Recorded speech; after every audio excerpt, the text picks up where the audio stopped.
किसी नगर में रोहन नाम का एक लड़का रहता था। उसकी उम्र करीब 22 वर्ष थी और वह पढ़ाई खत्म करने के बाद किसी उद्देश्य के बिना दिन भर इधर उधर घूमता रहता था।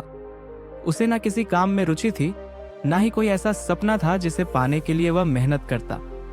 रोहन के माता पिता उसकी इस स्थिति को देखकर चिंतित रहते थे। उन्होंने कई बार उसे समझाने की कोशिश की, लेकिन हर बार वह उनकी बात अनसुनी कर देता। दोस्तों, आज की कहानी बहुत ही ज्ञानवर्धक है। कहीं आप कहानी में खो ना जाएं, इससे पहले वीडियो को लाइक और द बोधि जोन को सब्सक्राइब कर लीजिए। तो चलो कहानी शुरू करते हैं। रोहन का दिन व्यर्थ की गतिविधियों में निकलता था। वह अक्सर अपने दोस्तों के साथ सड़क किनारे चाय की दुकान पर बैठा गपशप करता। कभी वह मोबाइल पर गेम खेलता तो कभी बिना उद्देश्य के सोशल मीडिया स्क्रॉल करता। धीरे धीरे उसकी यह आदतें उसकी सेहत पर भी असर डालने लगी। उसका शरीर कमजोर हो गया, आंखें लाल रहने लगी और वह मानसिक तनाव महसूस करने लगा। उसके मित्र भी उसकी हालत को लेकर मजाक उड़ाने लगे। एक दिन उसके दोस्त ने हंसते हुए कहा, अरे रोहन, तुम तो बस इसी चाय की दुकान के स्थायी ग्राहक बनकर रह जाओगे। तुम्हारे जीवन का क्या उद्देश्य है? यह सुनकर रोहन को बुरा तो लगा, लेकिन उसने अपने दोस्तों के तानों को भी गंभीरता से नहीं लिया। एक सुबह जब सूरज धीरे धीरे पूर्व दिशा से निकल रहा था और नगर के लोग अपने अपने कार्यों में व्यस्त हो रहे थे, रोहन ने सोचा कि आज वह थोड़ा टहलने जाएगा। वह यूं ही बिना किसी लक्ष्य के चलते चलते नगर के बाहर स्थित एक पुराने बौद्ध मठ तक पहुंच गया। वहां का वातावरण बहुत शांत और दिव्य था। पेड़ पौधे हरे भरे थे और हवा में एक अद्भुत ताजगी थी। मठ के पास एक बड़ा सा बोधि वृक्ष था, जिसके नीचे एक वृद्ध बौद्ध भिक्षु ध्यान में मग्न बैठे थे। उनका चेहरा तेजस्वी था और उनके व्यक्तित्व में एक विशेष आभा थी। रोहन ने उन्हें कुछ देर तक देखा और फिर धीरे धीरे उनके पास जाकर बैठ गया। भिक्षु ने आंखें खोली और रोहन को अपनी ओर देखते हुए मुस्कुराए। उन्होंने बड़े प्यार से कहा, वत्स, क्या तुम किसी परेशानी में हो? तुम मुझे बहुत विचलित लगते हो। रोहन ने अपनी जीवन की दुविधा को भिक्षु के सामने रखते हुए कहा, स्वामी जी, मेरे जीवन में कोई उद्देश्य नहीं है। मैं हमेशा खाली बैठा रहता हूं और मुझे समझ में नहीं आता कि मैं क्या करूं। मेरे पास ना तो कोई सपना है और ना ही किसी चीज के लिए प्रेरणा। भिक्षु ने कुछ देर तक रोहन को ध्यान से देखा और फिर गहरी आवाज में बोले, पुत्र, खाली बैठना सबसे बड़ा अभिशाप है। तुम्हारा मन और शरीर दोनों ईश्वर की दी हुई अमूल्य देन है। यदि तुम इन्हें व्यर्थ में बर्बाद करोगे तो यह जीवन भी बर्बाद हो जाएगा। मैं तुम्हें सफलता के 10 नियम बताता हूं। यदि तुम इन्हें अपनाओगे तो तुम्हारा जीवन बदल सकता है। रोहन ने श्रद्धा से सिर झुकाया और भिक्षु की बातों को ध्यान से सुनने के लिए तैयार हो गया। नंबर पट, एक सपनों को लक्ष्य में बदलो। भिक्षु ने कहा, हर व्यक्ति के मन में कोई सपना होता है, परंतु केवल सपने देखना ही पर्याप्त नहीं है। जो अपने सपनों को लक्ष्य में बदलते हैं वही सफलता प्राप्त करते हैं। सबसे पहले यह तय करो कि तुम्हें अपने जीवन में क्या पाना है। यदि तुम यह नहीं जानोगे तो तुम्हारा जीवन बिना दिशा के एक भटके हुए जहाज की तरह होगा। यह सुनकर रोहन ने सोचा कि उसने अपने जीवन में कभी कोई लक्ष्य निर्धारित नहीं किया था। उसका मन पहली बार अपने जीवन की दिशा के बारे में सोचने पर मजबूर हुआ। नंबर 2, समय का सही उपयोग करो। भिक्षु ने आगे कहा, पुत्र, संसार में समय सबसे मूल्यवान चीज है। यदि तुम समय को बर्बाद करते हो तो यह कभी लौट कर नहीं आता। जो व्यक्ति समय की कदर नहीं करता उसे जीवन में सफलता नहीं मिलती। हर क्षण को एक अवसर की तरह देखो और उसका सदुपयोग करो। एक थक दिन वही है जिसमें तुमने कुछ नया सीखा हो या कोई ऐसा कार्य किया हो जो तुम्हारे लक्ष्य के करीब ले जाए। भिक्षु ने एक कथा सुनाई। प्राचीन समय में एक राजा था जो बहुत आलसी था।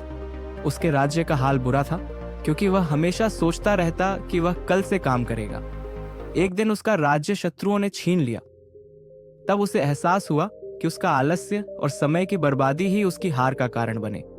नंबर 3, ध्यान और एकाग्रता को अपनाओ। ध्यान वह साधन है जो तुम्हारे विचलित मन को एकाग्र करता है। यदि तुम प्रतिदिन ध्यान करोगे तो तुम्हारा मन शांत होगा और तुम्हारी एकाग्रता बढ़ेगी। भिक्षु ने कहा, उन्होंने एक बोधक घटना सुनाई। किसी समय एक युवा साधक अपने ध्यान में बहुत परेशानी महसूस करता था। उसका मन भटकता था और उसे कभी शांति नहीं मिलती थी। फिर उसके गुरु ने उसे पेड़ की जड़ों को देखने का निर्देश दिया। साधक ने देखा कि जड़ें जमीन में गहराई तक फैली हैं और मजबूत हैं। गुरु ने कहा, जैसे जड़ें पेड़ को स्थिर बनाती हैं, वैसे ही ध्यान तुम्हारे मन को स्थिर करेगा। तब से साधक का जीवन बदल गया। नंबर 4, छोटी छोटी आदतें विकसित करो। भिक्षु ने रोहन को बताया, हर बड़ा परिवर्तन छोटी छोटी आदतों से शुरू होता है। तुम हर दिन एक नई सकारात्मक आदत अपनाने की कोशिश करो, जैसे सुबह जल्दी उठना, पढ़ाई करना या व्यायाम करना। लगातार छोटे छोटे सुधार तुम्हें महान उपलब्धियों तक ले जाएंगे। रोहन को याद आया कि वह कभी अनुशासन में नहीं रहा था।